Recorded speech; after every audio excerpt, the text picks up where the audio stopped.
संपूर्ण देशासाठी महत्त्वाची बातमी। केंद्रीय अर्थमंत्री निर्मला सीतारामन आज अर्थसंकल्प सादर करणार आहेत। अर्थमंत्री निर्मला सीतारामन सलग 9वा अर्थसंकल्प मांडणार आहेत। आपले प्रतिनिधी शिवाजी काळे आपल्यासोबत जोडले गेलेले आहेत, आपण त्यांच्याशी या संदर्भात बोलूया। शिवाजी, संपूर्ण देशाचं लक्ष अर्थसंकल्पाकडे असतं, सर्वसामान्यांसाठी महत्त्वाचा दिवस असतो।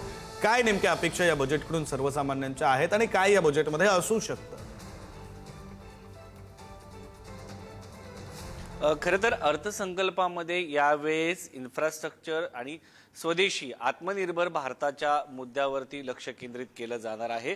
कारण ज्या पद्धतीने आपण गेल्या काही वर्षापासून पाहत आहोत की देशामध्ये देशांतर्गत मेड इन इंडियाची कन्सेप्ट समोर आली, त्याच्यानंतर देशामध्ये आतापर्यंत सर्वाधिक उत्पन्नाचं वाढ ज्या पद्धतीने होईल त्याचं पाहण्यात आलं। आर्थिक पाहणी अहवालामध्ये देखील आपली जी इंडस्ट्रियल ग्रोथ आहे ते वाढताना पाहायला मिळते। मात्र कृषी प्रधान देशामध्ये कृषीचे मुद्दे देखील महत्त्वाचे ठरतात आणि अलीकडच्या काळामध्ये भारतानं अनेक देशांसोबत फ्री ट्रेड करार केलेले आहेत आणि त्यामध्ये खास करून युरोपियन युनियन सोबत झालेला हा करार गेल्या 20 वर्षापासून म्हणजे मागच्या सरकारने देखील यासाठी प्रयत्न केल्याचे पाहायला मिळाले होते।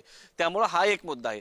मात्र या सगळ्यांच्या मुद्द्यांच्या पलीकडे अलीकडच्या काळामध्ये ज्या पद्धतीने जागतिक भू विस्तार करण्यासाठी अनेक देशांचा प्रयत्न करताना पाहायला मिळत आहे। चायनाला तिबेट घ्यायचा प्रयत्न आहे, अमेरिकेला वाटतं ग्रीनलँड आपल्याला पाहिजे, व्हेनेझुएलावरती अटॅक करतायत, इराणवरती देखील अटॅक करताना पाहायला मिळते। यामुळे सप्लाय चेन जी आहे ती ब्रेक झालेली आहे। भारताने बायलॅटरल ट्रेडचा सध्या प्रयत्न केल्याचं आपल्याला पाहायला मिळतंय आणि त्या दृष्टिकोनातून जर आपण पाहिलं सध्या तर भारताने अनेक देशांसोबत करार केलेले आहेत। आपण जर पाहिलं तर चीन सोबत करार चीनमुळे सप्लाय चेन अनेक ठिकाणी ब्रेक होताना पाहायला मिळाली, त्यामुळे भारताने अनेक देशांसोबत करार केला। अमेरिकेने भारतावरती ट्रेडच्या या सगळ्या याच्यामध्ये टेरिफ टाकलं, त्यामुळे देखील भारताला अनेक समस्यांना सामोरं जावं लागलं। भारताने स्वदेशीचा नारा दिल्यानंतर देशांतर्गत उत्पन्न वाढलंय भारताचं, मात्र ते विकण्यासाठी नवीन आपल्याला देश जे आहेत ते शोधणं गरजेचं आहे आणि त्या दृष्टिकोनातून सध्या आपण प्रयत्न करताना पाहायला मिळतोय आणि भारताने अनेक देशांसोबत मुक्त व्यापार केलेले आहेत। आता भारताच्या देशांतर्गत ज्या समस्या आहेत त्याच्यावरती देखील लक्ष देणं गरजेचं आहे। खास करून वायू प्रदूषणाची समस्या आहे, भारताची परकीय गुंतवणूक जी आहे ती देखील कमी होताना पाहायला मिळते असं आर्थिक सर्वेक्षण अहवालामध्ये म्हटलंय। भारताचं देशांतर्गत उत्पन्न वाढलंय पण ते विकण्यासाठी मोठ्या बाजारपेठा देखील आपल्याला अपेक्षित आहेत। त्यासाठी आपलं सगळ्यात महत्त्वाचं म्हणजे निर्यात वाढणं गरजेचं आहे।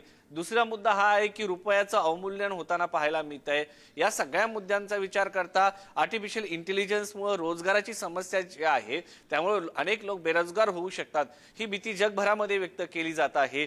याचा देखील समावेश असेल। मध्यमवर्गीयांना मागच्या अर्थसंकल्पामध्ये 12 लाखापर्यंत करामधून सूट देण्यात आली होती, आता त्याच्यामध्ये काही आणखी वाढ होते का हा एक मुद्दा असणार आहे। असे अनेक मुद्दे असणार आहे की जे अर्थसंकल्पातून आपल्याला समोर पाहायला मिळते। कृषी क्षेत्रामध्ये मोठी भरीव तरतूद केली जाऊ शकते का हा एक मुद्दा आहे। 2047च्या भारताचा विकसित भारतासाठी इन्फ्रास्ट्रक्चरवरती भारत गेल्या मोदी सरकारच्या सगळ्या याच्यामध्ये आपण पाहिलं असेल इन्फ्रास्ट्रक्चर वाढवण्यामध्ये मोठा भर दिला जात आहे। कारण रस्ते, दळणवळण याच्या सुविधा असल्याशिवाय परकीय गुंतवणूक येत नाही।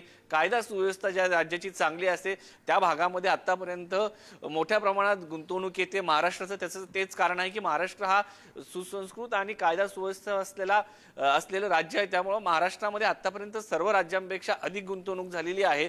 वाढवण बंदरामुळे मोठ्या प्रमाणात गुंतवणूक होईल। नवीन काही प्रकल्प महाराष्ट्रासाठी येत आहेत का, नवीन रेल्वे गाड्या येत आहेत का, ह्या सगळ्या मुद्द्यांकडे अर्थमंत्री निर्मला सीतारामन या असतीलच। मात्र अर्थसंकल्पामध्ये एक चिंतेची बाब आहे, ज्या डायरेक्ट ट्रान्सफर योजना आहेत जसं की लाडकी बहीण योजना, वेगवेगळ्या राज्यामध्ये याला वेगवेगळी नावं आहेत। लाडली बहीण योजना काही याच्यामध्ये आहे, बिहारमध्ये देखील आता सुरू झालंय, हिमाचल प्रदेशमध्ये तर परिस्थिती अधिक बिकट आहे। ओल्ड पेन्शन स्कीम ज्या आहेत त्या काही राज्यांनी सुरू केलेल्या आहे। निवडणुकीमध्ये निवडून येण्यासाठी ह्या डायरेक्ट ज्या ट्रान्सफर स्कीम सुरू केलेल्या आहेत याचा फटका जो आहे तो राज्याच्या आर्थिक संतुलनाला बसतो, वित्तीय तूट वाढते। वित्तीय तूट म्हणजे काय की महसूल आणि होणारा खर्च याच्यामध्ये जी तफावत असते ती भरून काढली जात नाही. त्यामुळे राज्यावरती आर्थिक कर्ज जे आहे ते वाढलं जातं आणि ज्या राज्याचं आर्थिक कर्ज वाढलेलं आहे त्या ठिकाणी देखील परकीय गुंतवणूक होत नाही असं आर्थिक पाहणी अहवालामध्ये म्हटलेलं आहे. या सगळ्या ज्या योजना सुरू असताना आता पुन्हा अशा सगळ्याच्या मध्ये 8वा वित्त आयोग जो आहे केंद्राने 1 जानेवारी 2026 पासून सुरू केलेला आहे त्याचाही बोजा आहे. अशा परिस्थितीमध्ये एकीकडे सामाजिक कल्याणाच्या योजना, इन्फ्रास्ट्रक्चर वरती भर आणि जागतिक बदललेली परिस्थिती, अशा परिस्थितीमध्ये अर्थमंत्री निर्मला सीतारामन यांना हा अर्थसंकल्प सादर करायचा नाही खरं. त्यामुळे हा अर्थसंकल्प सादर करताना निर्मला सीतारामन यांच्याकडून कोणत्या घोषणा होतात, सर्वसामान्यांसाठी अशा महत्त्वाच्या काय घोषणा होतात, हे सगळं दिवसभर तुमच्याकडून अपडेट्स घेत राहू. तुर्तास धन्यवाद शिवाजी दिलेल्या या सगळ्या माहितीसाठी.